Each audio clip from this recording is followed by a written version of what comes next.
The next question is, once you've identified your indicator, how you're going to get the data that to measure actually the change. And here, I've just given you on a scale here, you can have conversations, you can ask people, you can do interviews, you can do field visits, you can do interviews, focus groups, you can observe, you can do surveys, you can do panels, you can do census, you can do experiments. Permutations are limitless. Here's another test that I always give to NGOs. How you're going to get the data. Because generally the costs also increases with that kind of methodology. I can tell you, focus groups, personal interviews, when we do assessment, that's where our costs are contained. The average price of a personal interview with a local counselor is probably going to be between 3,000 and 5,000 rand. Just saying, between 3 and 5,000. To do a focus group with between 10 and 15 participants, it's going to probably cost you between 20 and 25,000 rand. To do a home immersion or a site visit is probably going to cost you between 25 and 35,000 rand. Because who do you think is going to do it? Just think about the logistics behind this. You've got to go and find those participants. You've got to identify them. You've got to qualify them. You've got to arrange for them. You've got to get them to a venue. You've got to develop a questionnaire and a discussion guide. You've got to have translators. You must make provision for literacy. Because not everybody speaks English, by the way. Not everybody can read and write, by the way. So I'm just saying, you ask them to do an evaluation, you want credibility in that data, who's going to pay for it? I'm just saying, which is why I'm saying to you, for every program, you've got to add between 10 and 20% at least for evaluation. Minimum. And then you're just going to do like field surveys, eh? I'm not talking about massive kind of stuff. Because people have got to go and find that. And you can't just think, well, the NGOs must now got its people, you've already paid for those salaries. No. They're busy implementing your program. Now you want them to do research. You want to go and find that evidence. You didn't even pay their cell phone bills, you want them to take the pictures. You didn't even pay their salaries. You want them to go back into the community with their own petrol, with their own cars, to go and visit people in their homes to ask them 200 questions. But you didn't even want to pay for that. So I'm just saying there's built-in inefficiencies in this process. So I'm giving you these figures so that you understand it's not them being difficult, but to really let you understand the cost of doing anything. Let's speak about technology. It is currently a very big interest of mine to save costs and to automate and generate data and get information. Here's the problem though. So a vendor comes in to sell you a monitoring tool on cell phones. Who pays for that? Who acquires that? And that's where the question starts.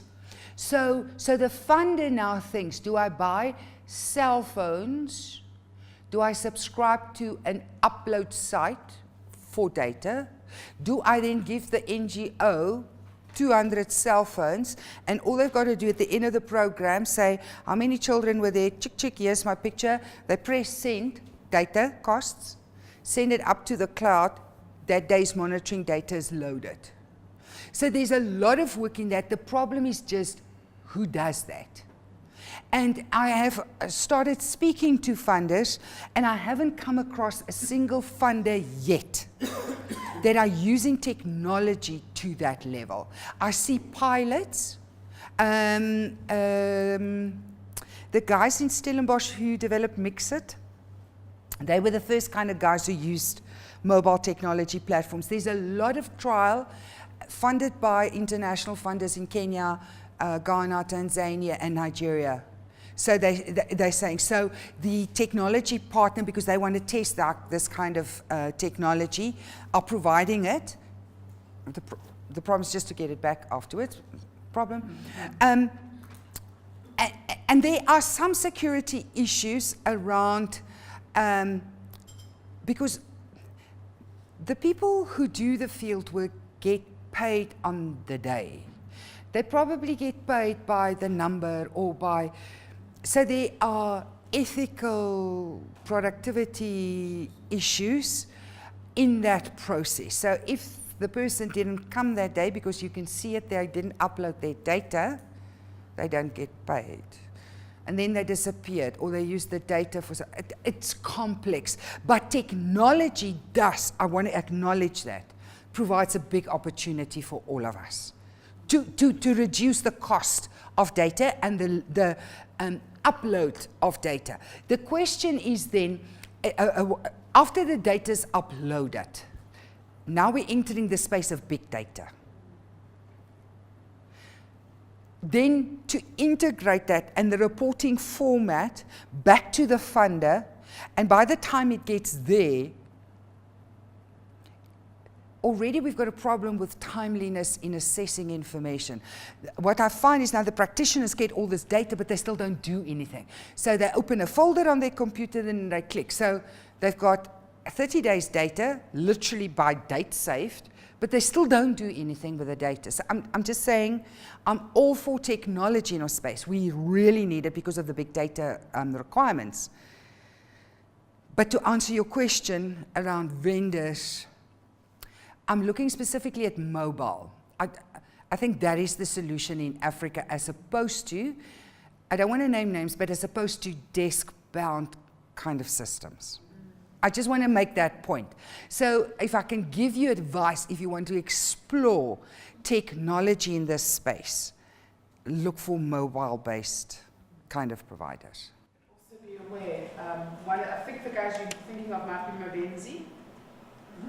And with a lot of these, there's some incredible software, especially in the field of mHealth, that field workers and home-based carers are literally able to upload updates to medical records in the field as it happens. Yes. And I know Tiger Brands is using, it might also be Mobenzi, I'm not sure, from the foundation side of things to monitor the meals. But Mobenzi retains ownership, yes. So you are licensed, so you pay for eternity. And you have to know that, and you have to factor that in if you're going to look at mobile solutions. Do you want to share your experience with us? It's actually the foundation that uses it. So what they've done is each of the teachers, so quickly background is the foundation supports 90 schools across the country. In each of those schools, they provide in-school breakfast for all of the students on every day of the week. So each teacher has this app on their phone, and they essentially say, okay, breakfast was served today at this time, and this many students got breakfast. And then that information feeds back to the foundation.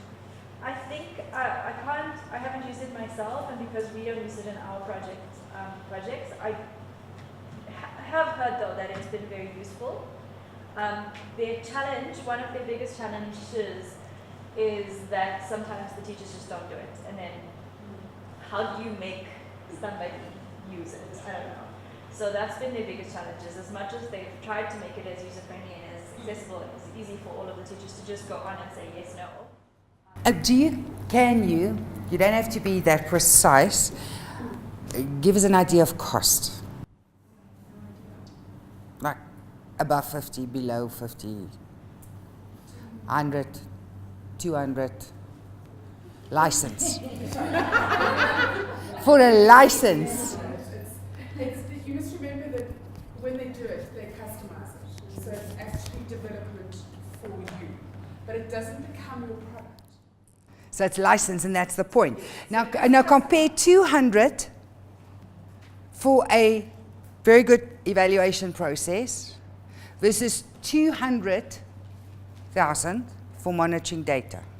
I'm just saying, you know what I'm saying, when you look at your budget, and that's the kind of decision, do I spend it on technology? What do I do with the information? Versus what am I, you know, how can I better have used 200,000? But I mean, on the health side, it's undeniable. Because of the volume. Yes. Yeah, so if you've got national program, we're talking 10,000 plus kind of beneficiaries. You look for big data management. That's definitely the way to go. There's no doubt. I mean, to develop an app will cost you between 100 and 200,000. But if there's been work with your social enterprises or your social innovators, and you work with the VC firms on the world and get them to develop an app solution for a social problem. Yeah, I'm just saying, I'm working with a social enterprise.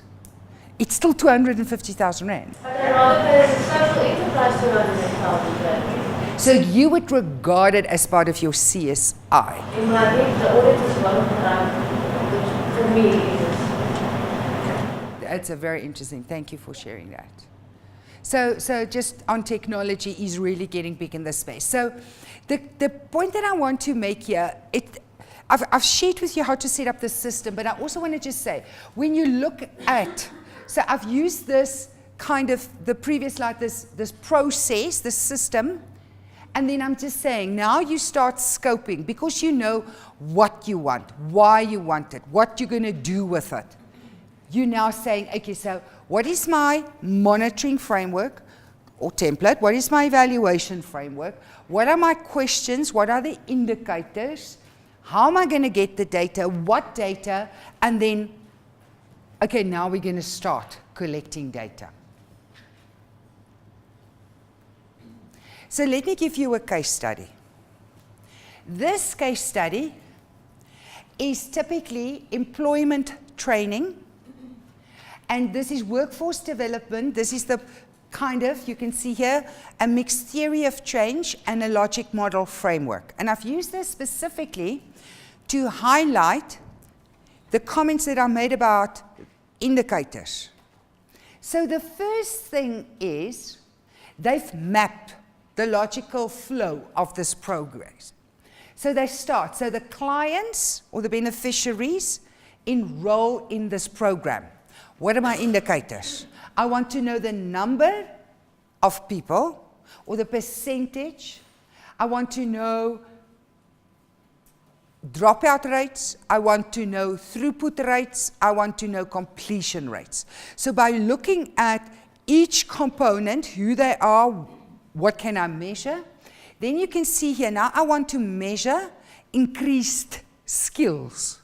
So number and percentage passing a job competency skill exam or assessment, or the number of supplementary support hours if I'm going to give coaching and mentoring.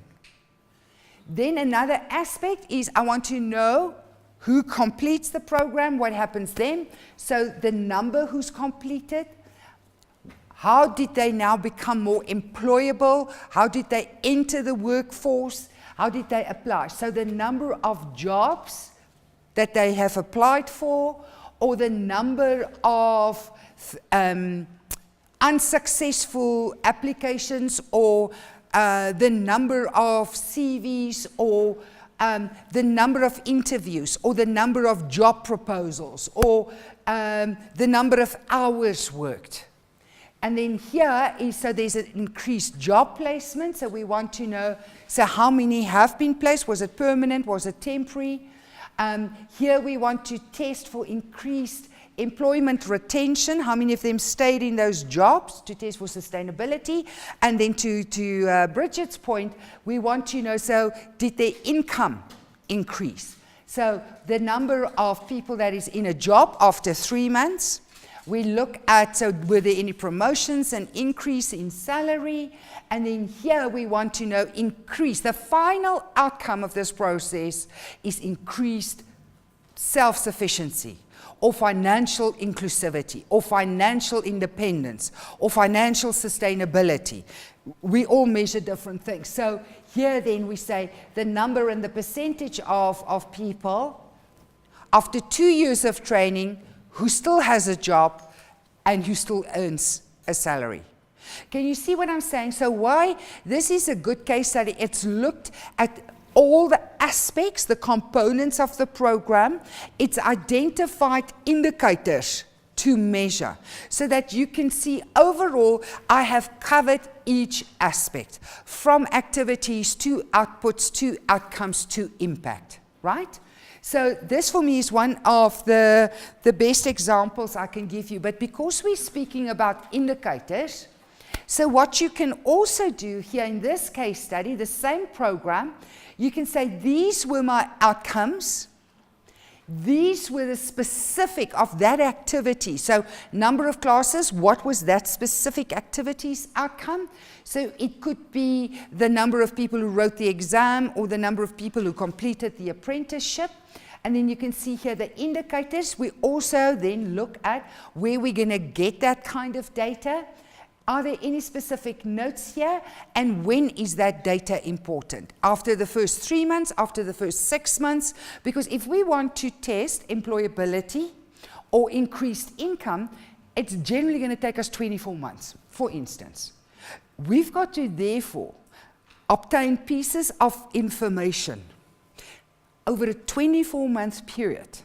So you don't just every month do the same kind of monitoring or the same kind of, because as the program progresses, there's different information that's going to come that finally tell you the impact.